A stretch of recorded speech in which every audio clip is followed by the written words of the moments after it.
اللہ کے نبی صلی اللہ علیہ وسلم کی حدیث ہے، حضرت ابو ہریرہ رضی اللہ تعالی عنہ اس کے راوی ہیں، جب نفسی نفسی کا عالم ہوگا، سورج سوا نیزے پہ ہوگا، ہاکار مچ رہی ہوگی، لوگ پسینے میں ڈوب رہے ہوں گے، زبان حلق سے نکل کے باہر پڑی ہوگی، ایسے حالات میں، ایسی مصیبت میں، ایسی سخت گرمی میں اور ایسی پریشانی میں اللہ کے نبی صلی اللہ علیہ وسلم کا فرمان ہے کہ وہاں بھی اللہ کی ایک ایسی رحمت ہوگی، اللہ کا ایسا کرم ہوگا، اللہ کا ایسا فضل ہوگا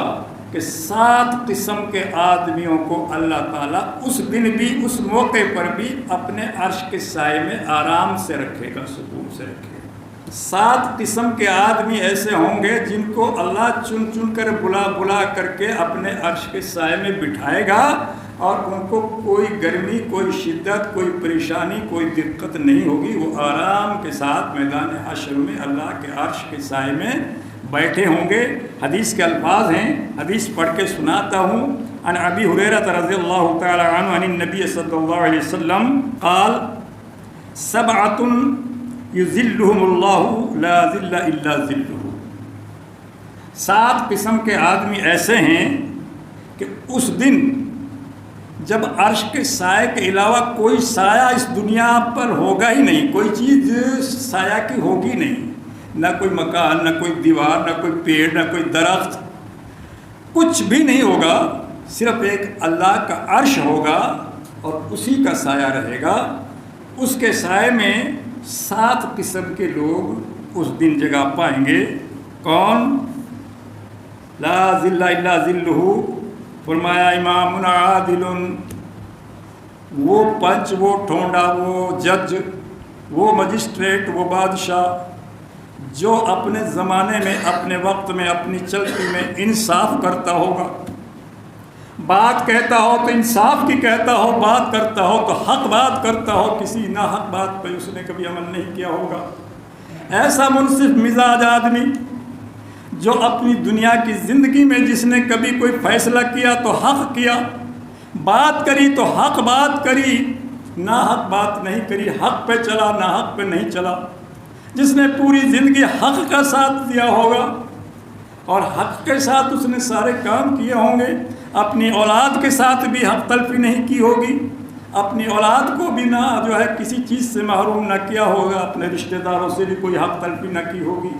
اپنے ملنے جلنے والوں سے بھی کوئی حق تلفی نہ کی ہوگی، اور اگر اس کو کی اتنی وسعت اور اتنی طاقت ملی، اتنا بڑا پر ملا کہ اگر برادری کے لوگوں کے فیصلے اگر اس کے پاس آئے اور اس نے فیصلہ کرنا چاہا تو حق سے فیصلہ کیا ہوگا۔ امام عادل، عدل کرنے والا، انصاف کرنے والا، حق کہنے والا، حق پر چلنے والا، اس دن اللہ تعالیٰ کے عرش کے سائے میں ہوگا۔ 7 قسم کے آدمی ہیں، میں یہ 7 بیان کروں گا اور آپ اپنے گریبان میں منہ ڈال کر دیکھیں، سمجھیں کہ ہم کہیں ان میں سے ہیں کہ نہیں ہیں، ہمارا نمبر ان میں سے کہیں پڑتا ہے کہ نہیں پڑتا ہے۔ کل قیامت کے دن میدان حشر میں ہم کو عرش کا سایہ مل سکتا ہے کہ نہیں مل سکتا ہے۔ نمبر 1 میں نے بتایا،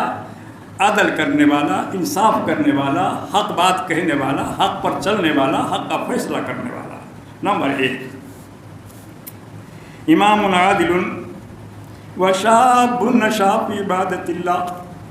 دوسرا نمبر ایسے جوان کا ہے جس نے اپنی جوانی اللہ کی عبادت میں گزاری ہو۔ سب سے زیادہ انسان گناہوں کا مرتکب جوانی میں ہوتا ہے۔ اللہ تعالیٰ نے کسی جوان کو ایسی توفیق دی اور اللہ تعالیٰ نے اس کو اپنی عبادت کے لیے قبول کر لیا، اور جوانی کے اندر وہ برے کاموں سے بچا رہا، جوانی کے اندر وہ برائیوں سے بچا رہا، اور پوری جوانی اس نے اللہ کی عبادت میں گزار دی،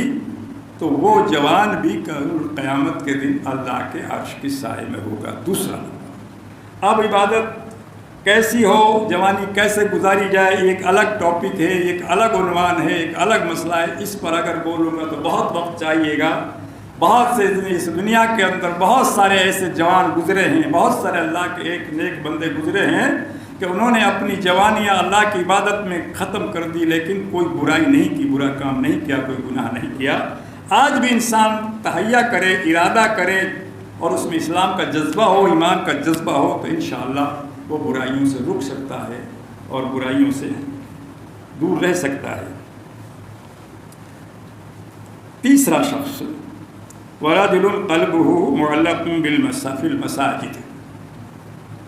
جس مومن کا، جس مسلمان کا، جس ایمان والے کا دل مسجد میں لگا رہے، مسجد سے محبت ہو، مسجد سے لگاؤ ہو، مسجد سے الفت ہو، نماز پڑھے تسلی سے پڑھے، پہلے نماز کے وقت سے 10 منٹ پہلے مسجد میں آئے، 10 منٹ بعد میں جائے، مسجد سے اتنی محبت ہو، ایک نماز کا وقت پورا ہو گیا، ایک نماز ادا کر لی، دوسری نماز کا ایسا فکر ہو کہ کب اذان ہو اور میں کب مسجد میں پہنچوں، مسجد کی خدمت کرے، صفائی کرے، جھاڑو لگائے، اذان پڑھے، نالیاں صاف کرے، مسجد میں خوشبوئیں لائے، اس طرح کی محبت مسجد سے لگاؤ اتنا ہو کہ ہر وقت اس کا دل مسجد میں جمع رہے۔ یہ کام ہر انسان کر سکتا ہے، یہ کوئی زیادہ بڑا مشکل کام نہیں ہے، صرف اللہ سے لگاؤ کا بات ہے، ایمان کے جذبے کی بات ہے، ایمانی طاقت کی بات ہے۔ اگر انسان پوری زندگی مسجد میں اس طرح سے اپنا دل لگا لے، من لگا لے اور نمازوں میں اپنا جی اچھی طرح لگا لے، تو انشاءاللہ وہ شخص بھی اس دن اللہ کے عرش کے سائے میں بیٹھے گا اور اللہ تعالیٰ اس کو بھی اپنے عرش کے سائے میں جگہ دے گا۔ وَرَجُلَانِ تَحَابَّا فِي اللَّهِ اجْتَمَعَا عَلَيْهِ وَتَفَرَّقَا عَلَيْهِ، بڑا سستا سودا ہے، اللہ کے یہاں کوئی گھاٹا نہیں ہے، کوئی کمی نہیں۔ اللہ تعالیٰ نے کیسی عجیب، اللہ کے نبی نے کیسا فارمولہ بتایا کہ دو بندے ہیں، دو دوست ہیں، دو یار ہیں، دو آدمیوں کی دوستی ہے، دو آدمی آپس میں محبت کر رہے ہیں، لیکن ان کی محبت صرف دین کی ہے، کوئی دنیاوی مسئلہ ان کی محبت میں جو ہے وہ حائل نہیں ہے۔ ان میں کوئی سا بھی اگر دین کے خلاف، اسلام کے خلاف، ایمان کے خلاف، شریعت کے خلاف کوئی ٹیڑھا چلتا ہے تو اس سے کہہ دیتا ہے کہ بھائی میری تیری دوستی اب نہیں رہے گی، تو غلط کام کرتا ہے، تو یہ کام کرتا ہے، تو اپنے جو ہے بیٹے کی شادی میں تو یہ اس طرح کی حرکت کر رہا ہے، میرا تیرا کوئی لینا نہیں ہے، میری دوستی تیری دین کے ساتھ ہے، دین پہ تو ہے تو میں بھی تیرا دوست ہوں، اگر تو دین سے پچھلے گا تو میری تیری کوئی دوستی نہیں ہے۔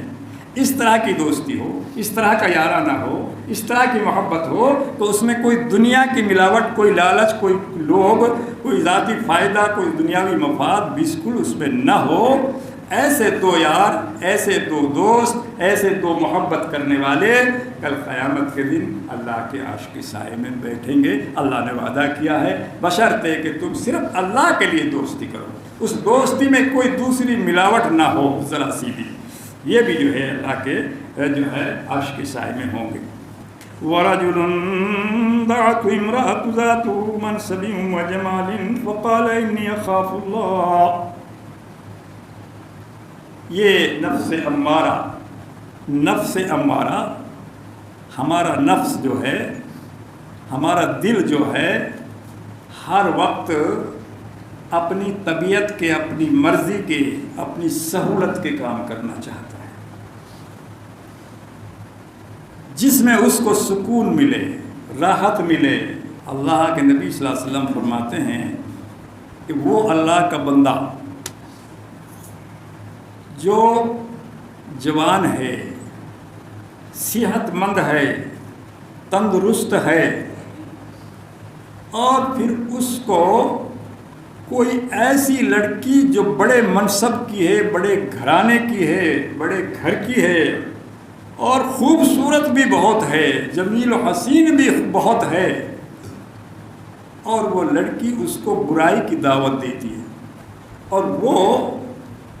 اس برائی پر قادر ہے، وہ برائی کر سکتا ہے، اس فعل کو انجام دے سکتا ہے، کوئی رکاوٹ بظاہر نہیں ہے، کوئی دیکھنے والا نہیں ہے، کوئی ٹوکنے والا نہیں ہے، موقع خوب صحیح ہے، اللہ کی ذات کے علاوہ ان کو کوئی نہیں دیکھ رہا، اور وہ شخص یہ کہتا ہے کہ انی اخاف اللہ، اے اللہ کی بندی مجھے تو میرے رب سے ڈر لگتا ہے، میں یہ کام نہیں کر سکتا، اور اس برائی کو وہ اللہ کے ڈر سے چھوڑ دیتا ہے،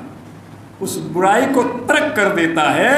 اور صاف صاف کہہ دیتا ہے کہ مجھے صرف میرے خدا کا ڈر ہے، میرے پروردگار کا ڈر ہے، مجھے اس رب کا ڈر ہے جس نے مجھے پیدا کیا ہے، جس رب نے مجھے ان تمام نعمتوں سے نوازا ہے۔ اللہ تبارک و تعالیٰ چاہے تو مجھے کب بیمار کر دے، کب اس حالت میں کر دے کہ میرے ہاتھ پیر بھی نہ چل سکے، یہ اس کے لیے بہت آسان کام ہے۔ اللہ نے مجھے تندرستی دی ہے، صحت دی ہے، اس کی نعمت ہے، میں اس کی نعمتوں کی ناشکری نہیں کر سکتا، اور میں یہ فعل نہیں کر سکتا، تو یہاں سے چلی جا، میں اپنے خدا سے ڈرتا ہوں۔ ایسا شخص بھی اس دن اللہ کے عرش کے سائے میں ہوگا۔ وَرَجُلٌ تَصَدَّقَ صَدْقَةً فَأَخْفَاهَا حَتَّى لَا تَعْلَمُ شِمَالُهُ مَا تُنْفِقُ يَمِينُهُ۔ ایسا شخص، ایسا بندہ اللہ کا، ایسا دانی، ایسا خیراتی، ایسا صدقہ خیرات کرنے والا کہ جو اپنے صدقے کو کسی غریب کے لیے، کسی یتیم کے لیے، کسی مسکین کے لیے، کسی بیوہ کے لیے، کسی ضرورت مند کے لیے چپکے سے جا کے دے دے کہ لے یہ اتنے پیسے ہیں، یہ اپنے کام میں لے لینا۔ حدیث کے الفاظ ہیں کہ لا تعلم شمالہ ما تنفق یمینہ، کہ اس کا بایاں ہاتھ کو بھی پتہ نہ چلے کہ سیدھا ہاتھ سے اس نے کیا دیا ہے۔ چپ چاپ جا کے کسی کی مدد کر دینا۔ کچھ لوگ ایسے ہوتے ہیں کہ بڑے پریشان ہوتے ہیں، بڑے ضرورت مند ہوتے ہیں، بڑی مشکل میں ہوتے ہیں، لیکن ان کا ضمیر، ان کا دل گوارا نہیں کرتا کہ میں کسی سے خیرات مانگوں۔ وہ فاقہ کشی قبول کر لیں گے لیکن مانگ کے کھانا پسند نہیں کرتے۔ ایسے لوگوں کی پہچان کرنا ایمان والوں کا کام ہے۔ وہ ایسے لوگوں کی پہچان کریں کہ جو مانگ بھی نہیں سکتا اور اس کے پاس کچھ ہے بھی نہیں، وہ پریشان بھی ہے، وہ مصیبت زدہ بھی ہے، اس کے گھر پہ چھپر بھی نہیں ہے، وہ برسات میں بھیگ بھی رہا ہے، شام کو اس کے بچوں کے لیے سبزی کا انتظام بھی نہیں ہے، اس کے گھر میں آٹا بھی نہیں ہے، لیکن وہ مانگ نہیں سکتا، اس کے مانگنے کی تو اس میں جو ہے جرت نہیں ہے۔ ایسے شخص کو چپکے سے جا کے کچھ مدد کر دینا، کچھ اس کو دے دینا، کہ یہاں تک کہ سیدھے ہاتھ سے اگر دیا تو بائیں ہاتھ کو پتہ نہ چلے، اور کبھی بھی اس کے لیے اس کا احسان نہیں جتایا جائے، کسی سے ذکر بھی نہیں کیا جائے کہ میں نے کسی کو کچھ دیا ہے۔ اس طرح کی خیرات، اس طرح کا صدقہ کرنے والا بھی کل قیامت کے دن اللہ کے عرش کے سائے میں بیٹھے گا انشاءاللہ۔ ساتواں بندہ کون ہے؟ وَرَجُلٌ ذَكَرَ اللَّهَ خَالِيًا فَفَاضَتْ عَيْنَاهُ۔ اللہ کا وہ بندہ جو کہ کنت میں، تنہائی میں، اکیلے میں، رات کی تنہائی میں اللہ کے سامنے روتا ہے، گڑ گڑاتا ہے، دعا کرتا ہے، گناہوں سے پناہ مانگتا ہے، نیکیوں کی طلب کرتا ہے۔ ففاضت عیناہ، اور اسی حالت میں اس کی آنکھوں سے آنسو ٹپک جاتے ہیں، اس کی آنکھیں برس پڑتی ہیں۔ جو اللہ کے سامنے رو پڑتا ہے، گڑ گڑا جاتا ہے، اللہ کے سامنے آنسو نکالتا ہے، رات کی تنہائیوں میں جو اللہ کی بارگاہ میں روتا ہے، ایسا شخص بھی کل قیامت کے دن اللہ تعالیٰ کے عرش کے سائے میں ہوگا۔ میرے بھائیوں، میرے دوستوں، میرے عزیزوں، میرے بزرگوں، یہ 7 قسم کے آدمی ہیں، ان میں سے کہیں نہ کہیں اپنی جگہ بنا لو، کہیں نہ کہیں نہ کسی منصب کو تو حاصل کر لو۔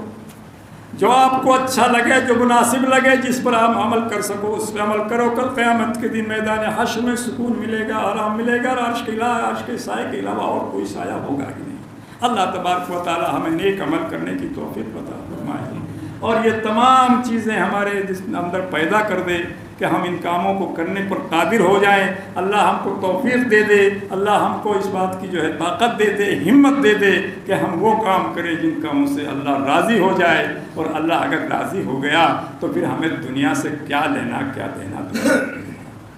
اللہ کی رضا ہمیں سب، اللہ تبارک و تعالیٰ نیک عمل کی توفیق عطا فرمائے۔ سبحانک اللہم و بحمدک، استغفرک۔